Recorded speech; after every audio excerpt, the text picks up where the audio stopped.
Mesdames et messieurs, très heureuse de vous retrouver dans cette grande édition de l'information. Deux titres à la une. Commémoration des victimes des manifestations anti-Monisco, la société civile et forces vives de Butembo, en collaboration avec les familles des victimes, étaient mobilisées ce mardi 25 juillet 2023 pour entretenir les tombes de leurs fils qui ont péri l'année 2022.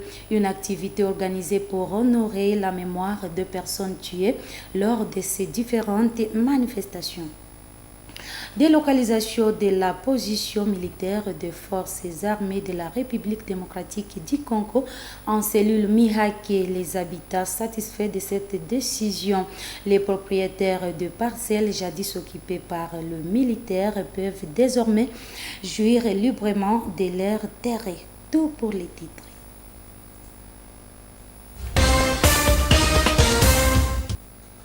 Bienvenue dans l'intégralité de votre journal. La société civile de Butembo, en collaboration avec les familles des victimes et des manifestations anti-Monisco, ont entretenu ce mardi 25 juillet 2023 le cimetière où ils reposent. Ceci s'est fait à l'occasion du premier anniversaire de leur mort.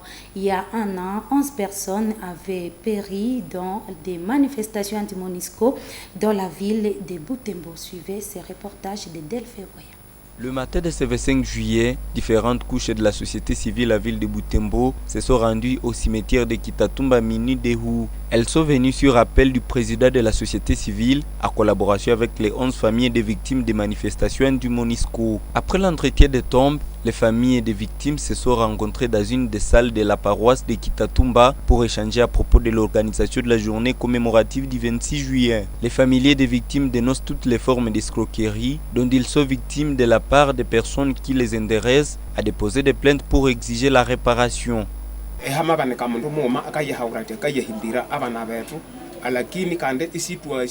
Certains prétendent nous aider, mais on ne sait pas qui ils sont. Ce que nous demandons aux autorités est qu'ils nous remettent dans nos droits à dédommager les familles des victimes.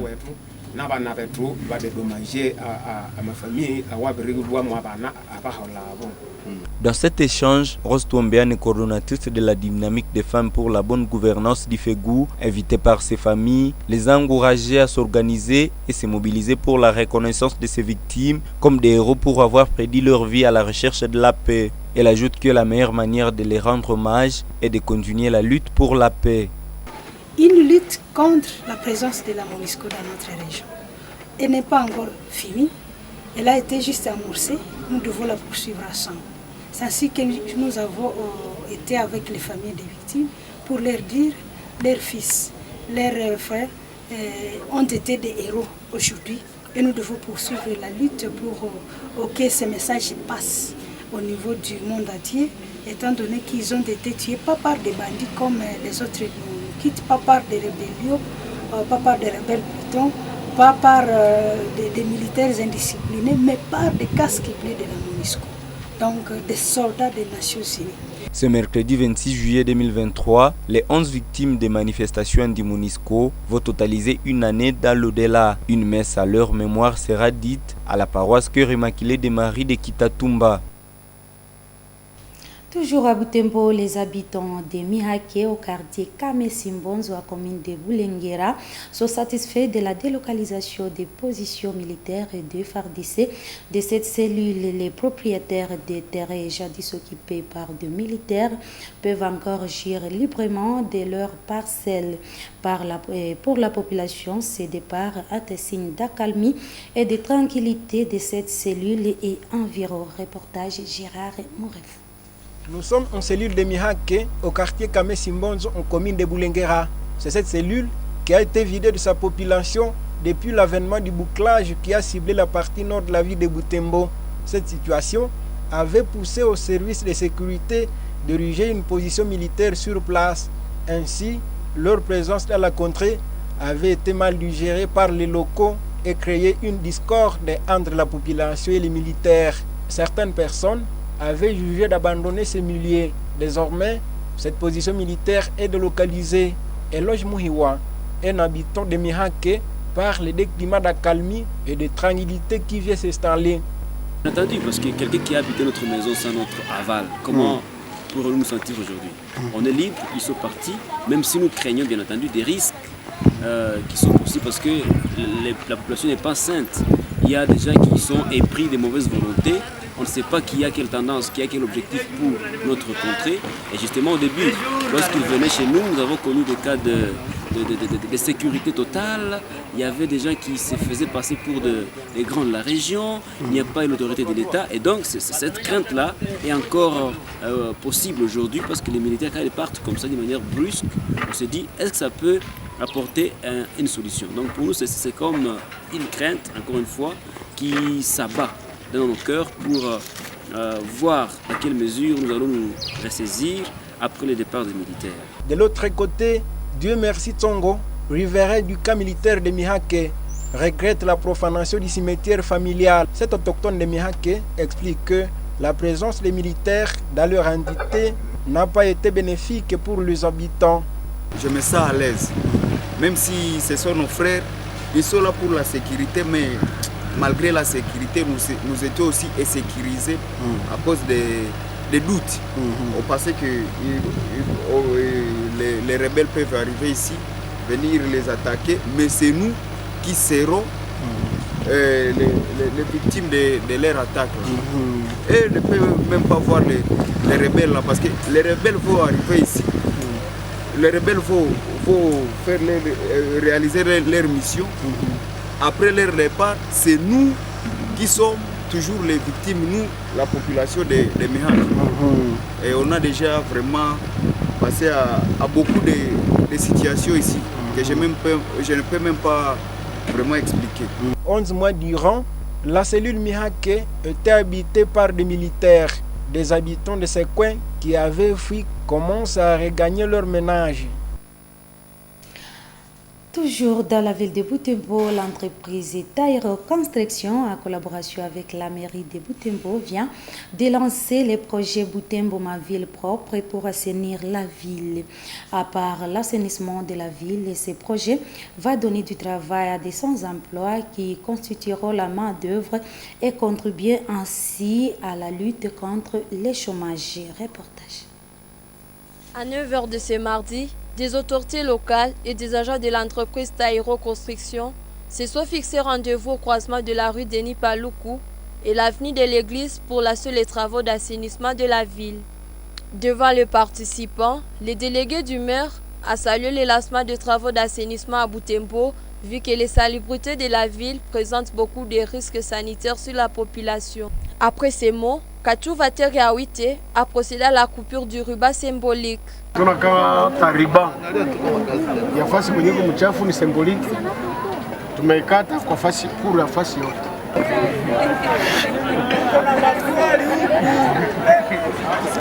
Le directeur général de l'entreprise Taïro Construction rassure la population que ce projet va rendre la ville propre, contrairement aux autres déjà initiés.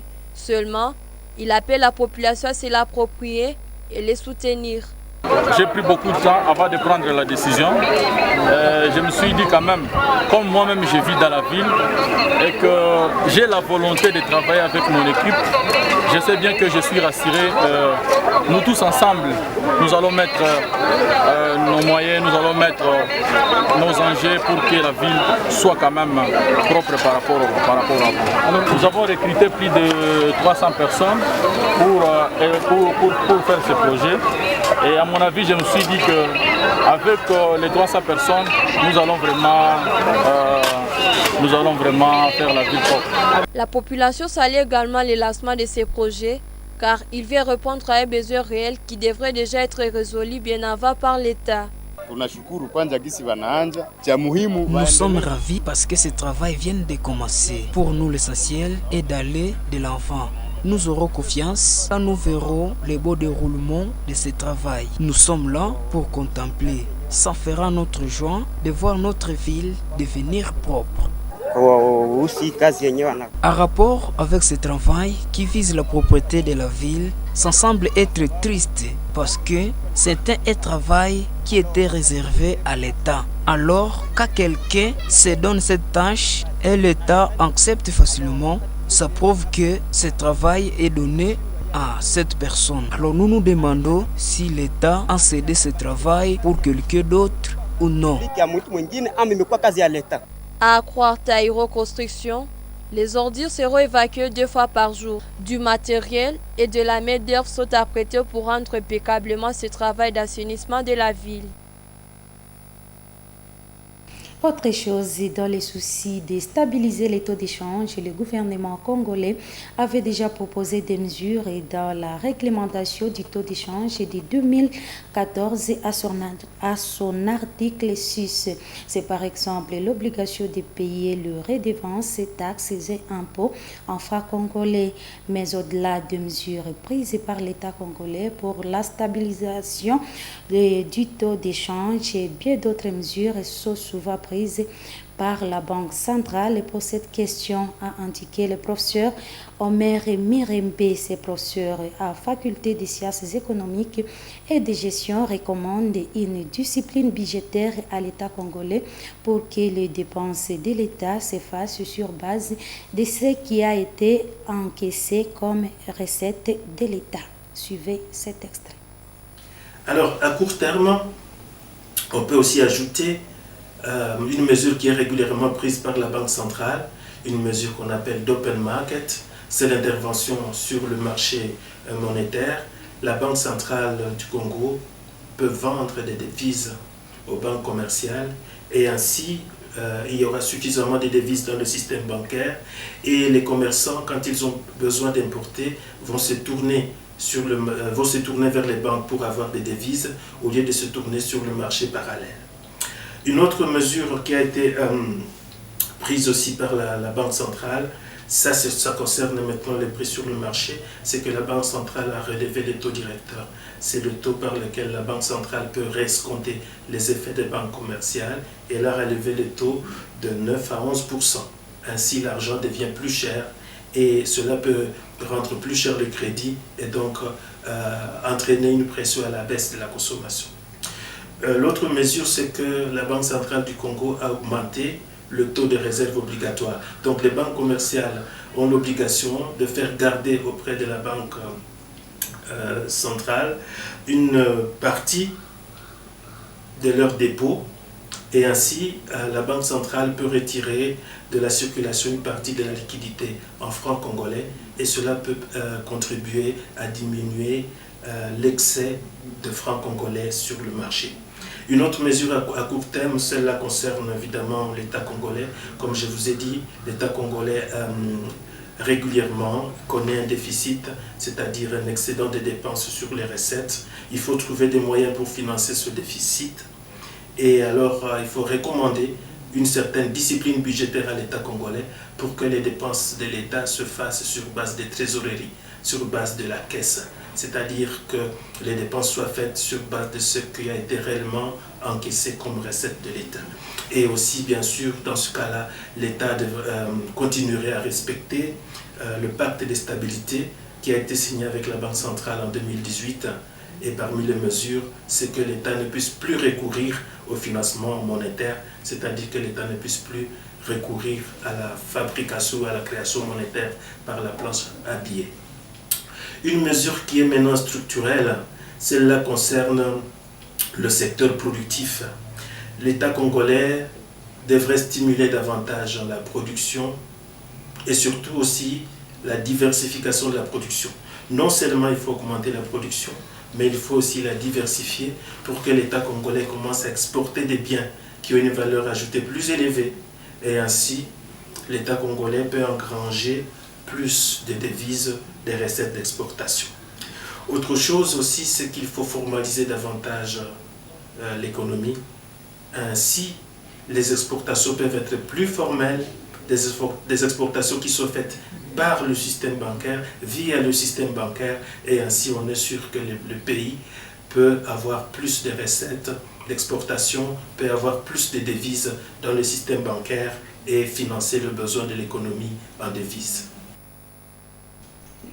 La journée internationale des grands-parents et des personnes âgées est célébrée chaque 24 juillet. En marge de cette journée, les réseaux pour les droits de l'homme et REDO en sigle invitent le député à penser à l'élaboration d'une loi portant protection des grands-parents et des personnes âgées. À Butembo, certaines personnes âgées rencontrées par Moto TV plaident pour l'amélioration de leurs conditions de vie. Suivez ces reportages. Ils sont les gens, ces personnes de troisième âge qui vivent mal protégées, et ce, conformément à l'article 49 de la Constitution qui stipule que la personne du troisième âge et la personne avec handicap ont droit à des mesures spécifiques de protection en rapport avec leurs besoins physiques, intellectuels et moraux. Certains vieillards, réunis au sein de l'association des sages solidaires du troisième âge ASTA, déplorent les conditions de vie auxquelles elles sont confrontées.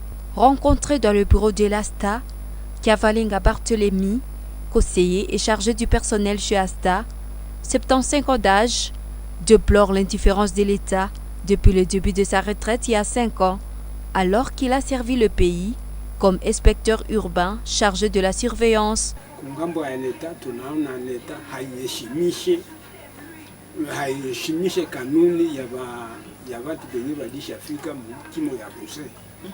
Mapashwa yenye bangeweza kutupatia, lakini mareglementasio iko lakini leta haiheshimishi, kwa sababu sie normalement mushi akulu kama mie nalitumikia leta angepashwa kunipa dawa, leta angepashwa kumfaso sosiale kunipa dawa na kunipa matunzo kidogo kidogo purke na mimi niendeleshe kuishi, kwa sababu si watu niwe mulimaji, mekanisie, shofer mwenye alishafika mkazi yetu, leta iko kushaje kwa kuweza kumproteger. Kavu Ontero Deborah, comptable chez ASTA, s'inquiète de la manière dont est traitée la personne âgée. Selon elle, certaines personnes âgées qui essayent d'initier des commerces informels sont confrontées aux difficultés de payer des taxes, une situation qui nuit à leur indépendance.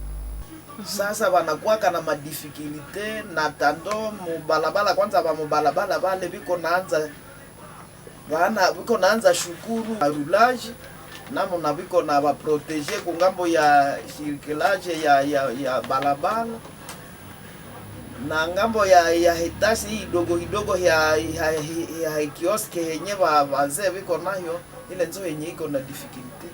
Hata na hii saa mumekuta hapa mmoja na ametoka hapa na biko na musumbua kungambo ya kitasi, habaya heshimia article 49.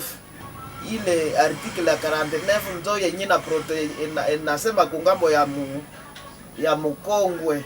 Contacté pour ces faits, Maître Mouindo Assivignois indique qu'en République démocratique du Congo, il n'existe pas de textes spécifiques qui régissent la protection des personnes du troisième âge. Cet auxiliaire de la justice a par ailleurs appelé l'État congolais à prendre ses responsabilités en main en assurant une protection spéciale à ces personnes vulnérables. Il invite également la population à respecter et obéir les grands-parents et les personnes âgées en leur garantissant une protection meilleure et acceptable. Bien sûr, la loi congolaise en a déjà parlé brièvement, puisque l'article 49 de la Constitution de la RDC dispose par rapport à la question des personnes du troisième âge qu'il nécessite une protection spéciale. Cet même article a visage qui est une loi organique. Malheureusement, cette loi n'a jamais existé, à part la question de la Caisse nationale de sécurité sociale qui s'occupe d'encadrer toutes ces personnes retraitées qui ont eu à travailler et qui ont adhéré à cette caisse, à contribuer à quelque chose. Dans leur vieillesse, ils ont droit à une protection ou à des petits avantages par rapport à l'apport qu'ils avaient à verser dans cette institution. La journée des grands-parents et les personnes âgées avait été instituée par le pape François en 2021. Elle vise à attirer l'attention sur les grands-parents et les personnes âgées afin qu'ils ne soient pas oubliés et que les jeunes leur consacrent du temps et écoutent ce que les plus âgés ont à leur enseigner. Vous êtes sur la Moto TV, mesdames et messieurs, fin de cette édition du journal. Merci d'avoir suivi. Portez-vous bien. Bye.